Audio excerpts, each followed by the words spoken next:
the night, and then Yasha is gonna lead us in a sing-along. How does that sound, everybody? Woo! All right, this guy does clubs all over the region, and I think he's fucking hilarious. I hope y'all do too, and if you don't, like, it's your fault, not his. Give it up for Caleb C. Thomas, y'all.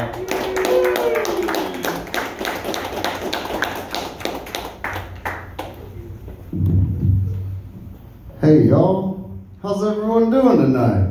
Yeah!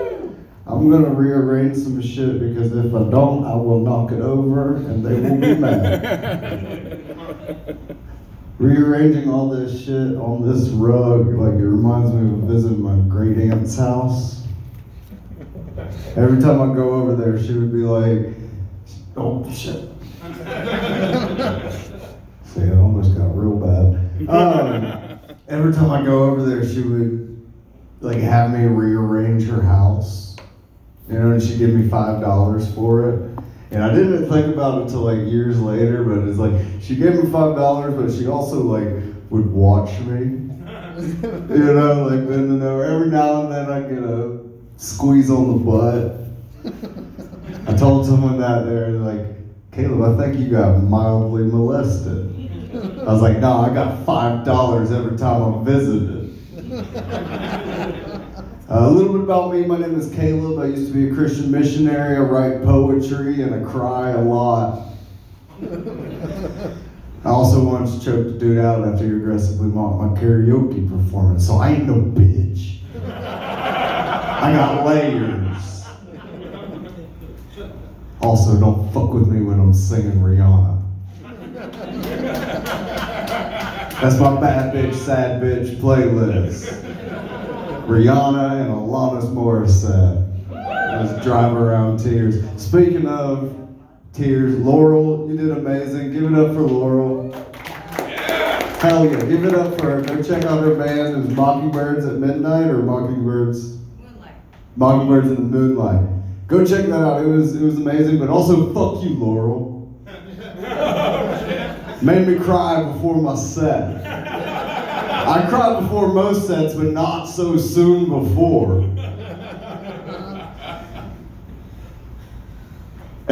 Everyone on this side, you guys all couples?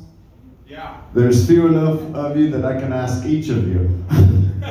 Ma'am, how long have you guys been together? 31 years. In that time, 34. oh no, your gender roles swapped in that house. He's cleaning laundry and doing dishes, and she's forgetting all the important dates. In that 31 to 34 years, how many times would you say you've seen him cry? Like, would you be able to put a number on it? Twice. Twice in 31 years? 34. 34 years? One of you are right. It's been like 34 minutes. Gotcha. But 2 times in 31 years, damn. Like, if you've only ever seen me cry twice in our relationship, we ain't in a relationship. You don't even know me, lady. Like, I've cried on the shoulders of people I'm not on a first name basis with. That was good enough, sorry. I didn't mean to isolate you guys, but I'm gonna keep on with the jokes.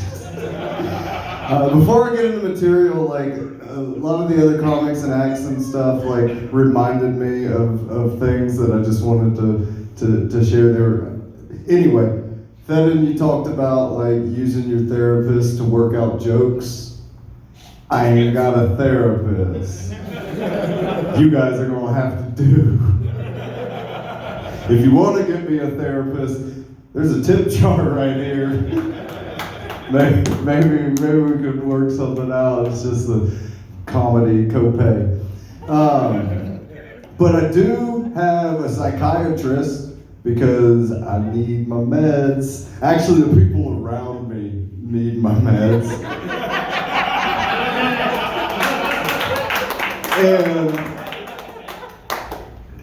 And I hate it because I've been on the same meds for like 5 years now, but I still have to, by law, go in twice a year just to tell him like, yeah, keep giving it to me. You know, that's the best we're gonna get. But I still have to pay. I have to pay $150 just to go tell him that, like, yep, not trying to kill myself. Like, keep it coming, buddy. And I started getting real mad. Like, I was like, fuck this. I gotta pay all this money, you know, just so he can, you know, give me what I know I need. And so I was like, I'm gonna start getting my money's worth. Like, he's not a talk therapist, but he's gotta listen. And so I take up the entirety of that session, that meeting, and I'm just like powering through it. He keeps trying to direct it back to like the meds and stuff. I'm like, no, that's good, but check out this dick joke. Also talked about Amber Alerts. Like, Amber Alerts are worse than Spotify ads for fucking up a intimate experience. Like, if you're having sex and like either of those things happen, like vibe goes down. Marcus talked about wanting to perform in a G-string. You know, he let slip it was a Freudian slip, let slip a deep part of his subconscious. I have performed in a G-string.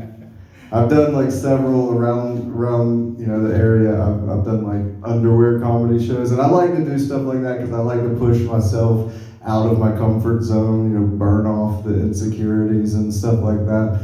Because I was always like self-conscious of my body. I used to have an eating disorder. I was a wrestler. Wrestlers and eating disorders go together. Not just to prom.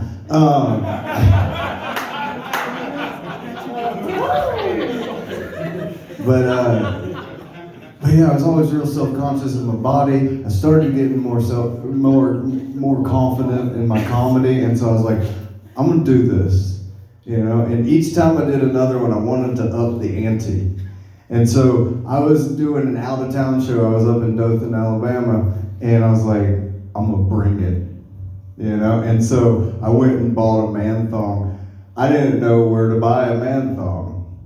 It took me all day, and I found a 3-pack at Macy's, so I got 3 thongs. I'm just looking for reasons to use. You know? And I bought these like real cutesy like boy shorts, like real tiny boxer briefs, and they had like a fun design on them. And I took them and I cut down the sides and I stitched in Velcro, you know? And so like that was the big finale. It was like, oh, rip it away and then walk away, cheeks blazing. Thing I didn't know when I accepted the gig and when I, you know, decided on my attire.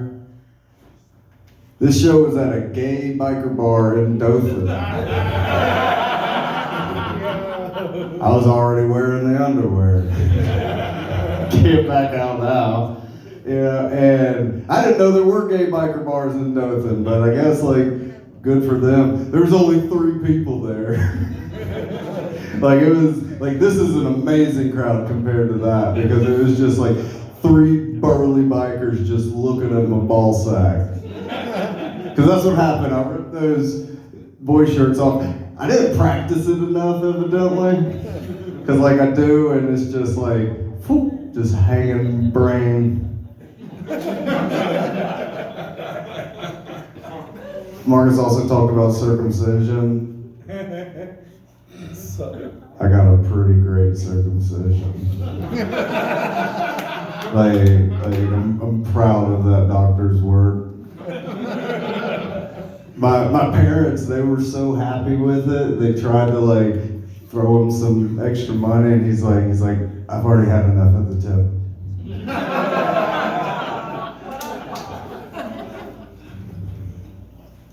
I've never followed a juggler before.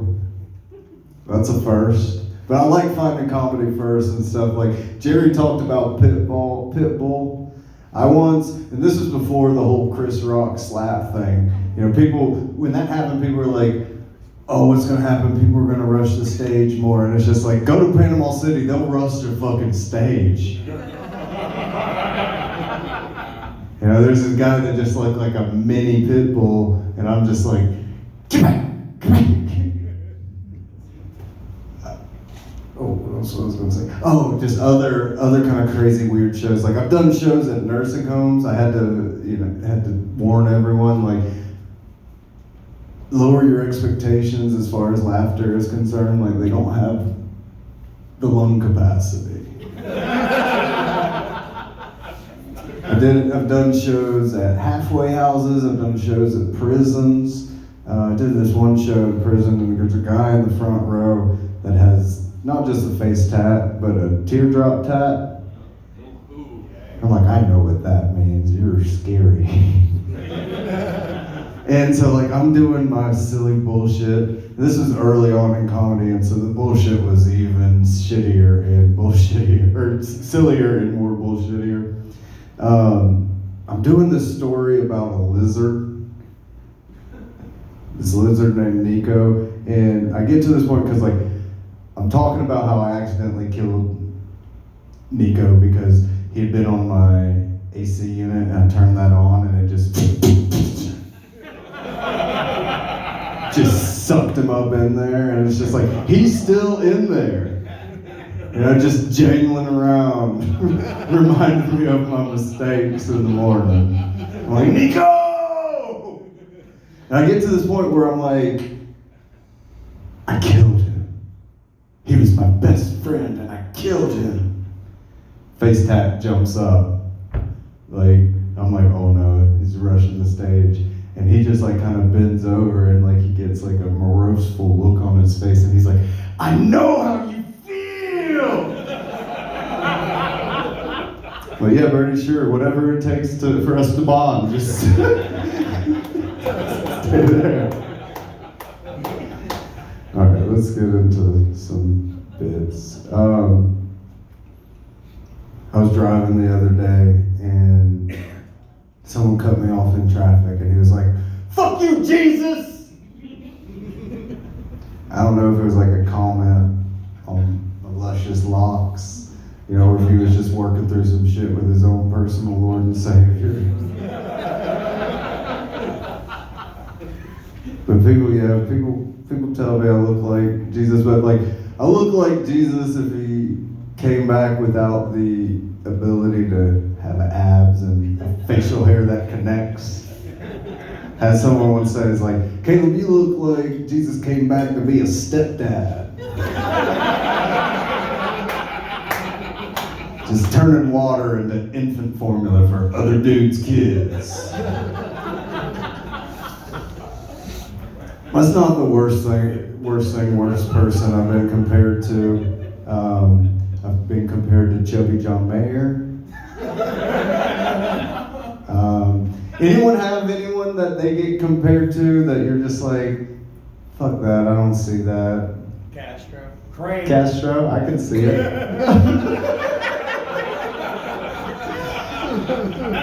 Anyone ever get, oh, what was yours? Burt Bob Ross. Burt Bob Ross? That's solid. That's a solid one. Just, what's that? I definitely see that one. He's one of my favorite comics, so that is a compliment. Did you see the video of him drunk in Miami? No, I didn't. Look it up. This is one of the funniest people in the country, just drunk as shit, stunting on cops. It's like, you ain't shit, you ain't shit. But anyone ever get told on a semi-regular basis you look like Hitler? Sadly, Yeah, when my hair was shorter, I got it a lot. I didn't appreciate it, and so I grew my hair. My grandma thinks I look like Hitler. She told me at Christmas, and I had long hair. She was like, Caleb, we just got done opening up presents. And she's like, Caleb, anyone ever tell you you look like Hitler? And I was like, yeah, when my hair was shorter and when I didn't have the beard, I just had the mustache. You know, I was like, it's just a hacky mustache joke. You know, it's just an easy roast joke for people. She's like, nah, it ain't the mustache. It's like right here. Your bone structure, a little bit your complexion. At that point, I'm like, whoa, whoa, whoa, Grandma. How do you know Hitler's complexion? Like all those photos and videos are either black and white or color corrected. What aren't you telling us? Who's my real grandpa? My dad recently took a 23andMe test. Guess what he found out? German. His dad ain't his dad. So it's like, who the fuck is he, Grandma? One thing I do know is next Christmas I'm asking Grandma if she'd ever spent any time in Argentina.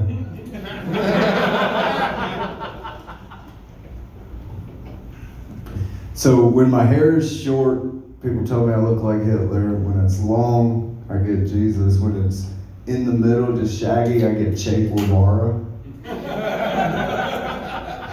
So basically what that's saying is like the longer my hair gets, the more likely I'm gonna start a peaceful revolution.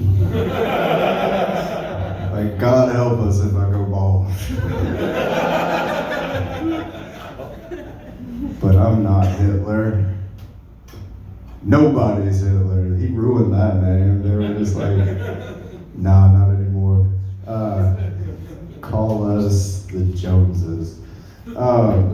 But if I was Hitler, like I'm Hitler if the Queer Eye guys got to him before the National Socialist Party. Like, sorted out his self-esteem issues, you know, like convinced him to go back to art school.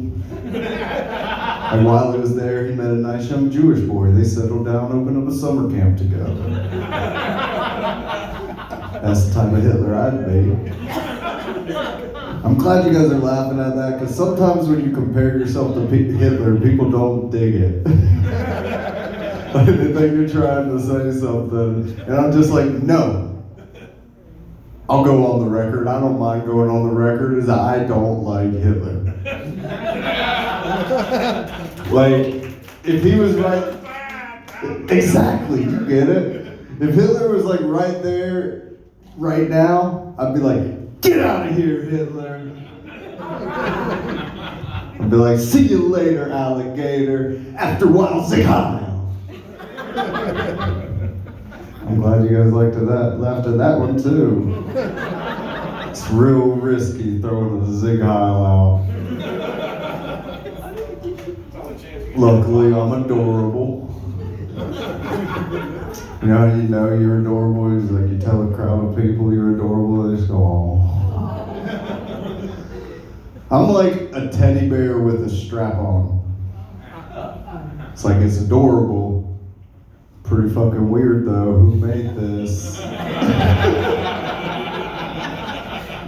But maybe I want to fuck that teddy bear. I used to be a summer camp counselor, if you can't tell from my general demeanor. I worked at a summer camp for kids with disabilities, and it was great. One summer I had the deaf cabin, like deaf and hard of hearing. That was amazing because I got to choose the music all summer. It was like Radio Caleb all day, every day. But there's some things like they couldn't prepare me for. Like one day I come around the corner of the cabin and I see two prepubescent deaf boys just punching each other in the face. What do you do in that situation? Ma'am, you're a teacher. You've gone through, when they're teaching you to mitigate child conflict, there's one thing that they stress. They say, use your words, not your hands. These are deaf children. They use their hands to form their words. Felt real insensitive to stop them, so I just let them duke it out. Like, I don't know their culture. There's this one kid at camp though, Austin. He was a little blind boy and he was a complete asshole. I don't know if you know this, but blind people can be assholes too. And Austin, it was like his mission to make my life hell the entire summer. Like he was just constantly like needling me and poking me and making fun of me. Like one time he made fun of my clothes. And I was like, you don't fucking know, Austin. Who told you that? And he's like, they sound dumb. It's like, fuck you, kid. And I'd get so mad, but you can't actually say fuck you, kid. You have to, choose your words. But I'd just get so exasperated that I would just be like, jeez Louise! And I'd walk away. And one day after I had jeez Louised away, my co-counselor, he goes and sits down next to Austin, and he's just like, hey Austin, like, why do you do that? You're so cool and nice and kind with everybody else, but why do you treat Caleb that way? He just kind of looks in his direction and he's just like, I like the way he says that. He's like, says what? He's just like, Louise. That's an asshole. So don't feel bad about calling him an asshole. I actually worked exclusively with blind people for a little while. I worked for a company that we were visual interpreters for the blind. Basically, there was an app on their phone that connected to my computer. I could see through their phone's camera. I'd have access to their GPS, that kind of stuff. And so I would help with identification, navigation. And it was really cool. It was really cool seeing behind the curtains of people's lives. Like, I got to see guide dogs off duty. They got to take their vest off and let loose. I got to see a side of guide dogs that even their owners never will. That's an honor. People ask, like, something people wonder with blind people is like, how do they pick up their dog's poop? This guy. We'd just be going on a poop hunt, and then I'd end the call and I had a song that I would sing. It's just like, poop hunt, hunting around for some poop. It's not a joke, but I wanted to sing poop hunt. I don't get to anymore. Classic. I had one call. Actually, I had a bunch of calls that were super interesting. One time I had a guy that he was in Vegas, so it was legal, but he was having me help pick out the escort he was gonna hire. Dude was picky. So picky. He was like, no blondes. I was like, yeah, sure, dude, she's brunette. Great tits, though. But one of my favorite calls is I answer the call, and first thing out of her mouth is like, so I'm a witch. I was like, cool, witches can be blind, it's 2024. They just need help sorting their ingredients out. And so that's what we're doing on this call. I'm helping her kind of label her ingredients with Braille and whatnot. And again, that also feels like a responsibility, because you mix up one of those labels, all of a sudden her lover is a lizard. And as we're going through those ingredients, I start realizing like just about every single one of these is on my spice rack. So it got me thinking. Like, maybe witch is just a word for white folk that use seasonings. Like back in the day at Salem, they're like, she used cardamom and sage in that soup? This fucking burner.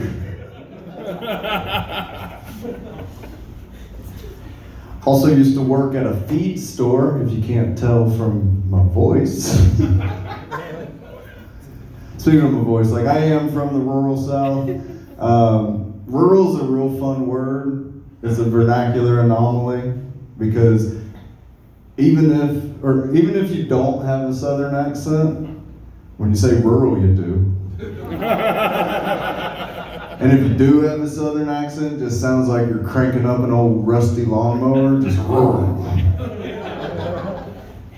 But yeah, I worked at a feed store, and it was really cool. It was actually Gramblings. That was, I don't know which direction, but it was somewhere.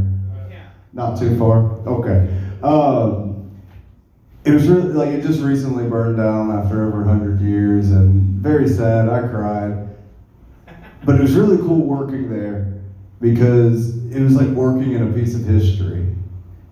Like, the scales that we used to weigh up that feed and seed were the same scales that they have used since the 1920s. And you can probably guess it, but I like make pretending. And so every day, as I'm weighing up that feed and seed, I'm just pretending I'm outfitting people for the Oregon Trail. Here's your bag of wheat. Hope you don't get dysentery. But there were hard parts of that job. We had an ever-present battle against rodentia, you know, like rats and mice trying to literally eat away the bottom line. And I'm an animal lover. I've got a dog tattoo on my arm. And so it was always hard, you know, we'd put out the poisons and the traps and stuff. Like one day, I'm cleaning out the storage closet and I pull out 12 dead mice. That's too many dead mice for this baby boy. That's enough dead mice to cast the entire movie Fievel Goes West. With enough dead mice left over for the rescuers down under too.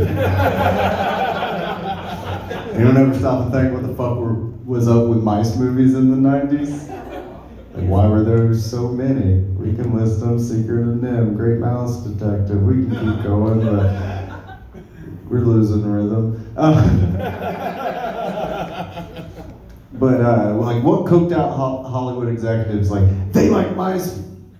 Give them more mice. Put this one in the Sherlock Holmes hat. They'll love that. Hardest part of that job, though. Thank you. Hardest part of that job, though, we called it rat duty. We called it rat duty because it sounds a lot less severe than mercy killing. Yeah, I know, it sucked. I'm telling you about the worst part of the job. But yeah, it's because rats, they're bigger, they're stronger. Those poisons, those traps don't always work on the first go. You know, and so you open up the door in the morning and you just see a little furry guy hobbling out his last. And at that point, they're like, Caleb, rat duty. And rat duty, if you're not familiar, you were laughing a lot at the rodentia stuff, so I feel like you're familiar with rat duty. I ran customer service at Giant Lowe's for years. There you go. So you know rat duty involves a rat and a hammer. And for this baby boy, a whole mess of tears. Like one day, it was the second time I'd had rat duty in the same day, and my coworker, he comes up and he like lays his leathery farm hand on my shoulder, and he's just like, hey Caleb, buddy, how about you let me handle the furry guys from now on? It's like, no, Ronnie, I got it, don't worry, I got this, I can pull my weight. He's like, I don't think you do got it. I don't think you got it at all. We just got another complaint about weeping behind the dumpster. It's like, something's got to change. It's like, we can get a cat. Another little thing about me is I'm one of those van lifers. You guys familiar with it? Or as I call it, the adorably homeless. Instagrammable homeless. Some people will call van life, they'll be like, I'm a digital nomad. I hate that. I'm not a big fan of van life, but I definitely hate fucking digital nomad. It's like, you're not a digital nomad, you're doing tech support next to an Arby's dumpster.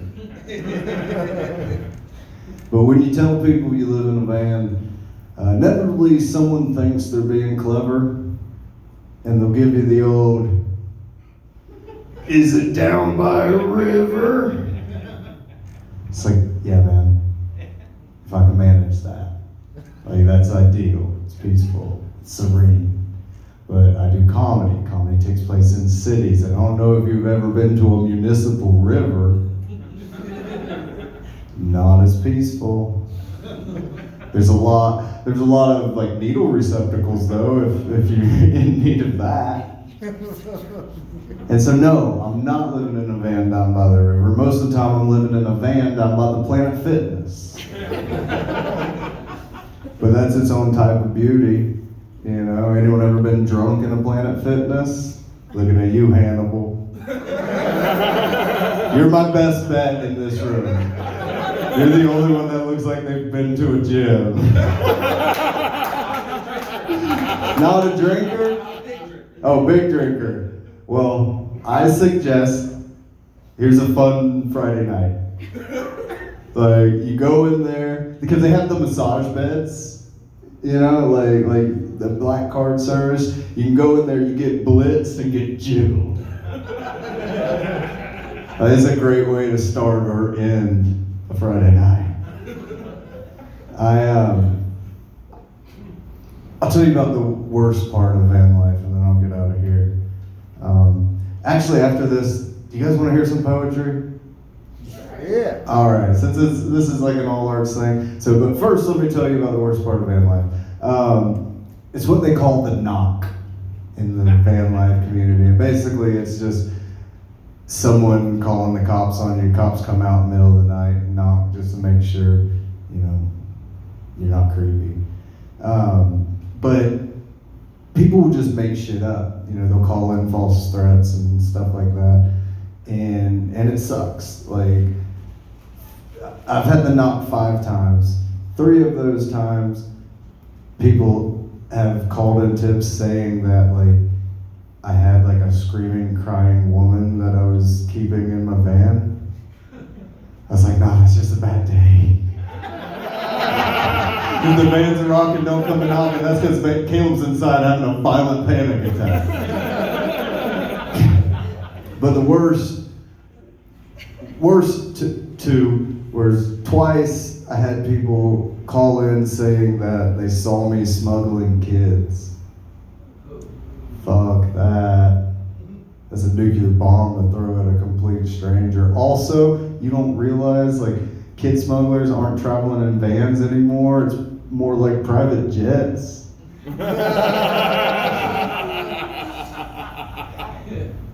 But yeah, so let me find out. Let me find out who is telling people that I'm taking kids. I'm gonna kidnap their fucking kids. Not gonna do anything weird with them. I'll just take them to Disney, tell them their parents are cunt on Space Mountain. All right, guys, I'm gonna do some poems that I've written real fast. So get your snaps ready. This is something I call hip hop haikus. It's the same thing as the haikus you're used to, 575. There's just a lot more bitches. These streets are hard, bitch. Why are you sleeping on the ground? Gonna fuck up your back. I write haikus, bitch. Don't test my syllable skills. I do this every day. Bitches be trippin'. They need to tie their damn shoes. Loop, swoop, and pull, bitch. All right, guys, my name is Caleb. You have a great rest of your evening. Thank you.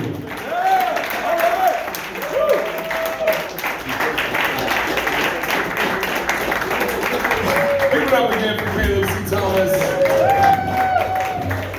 Thank y'all so much for sticking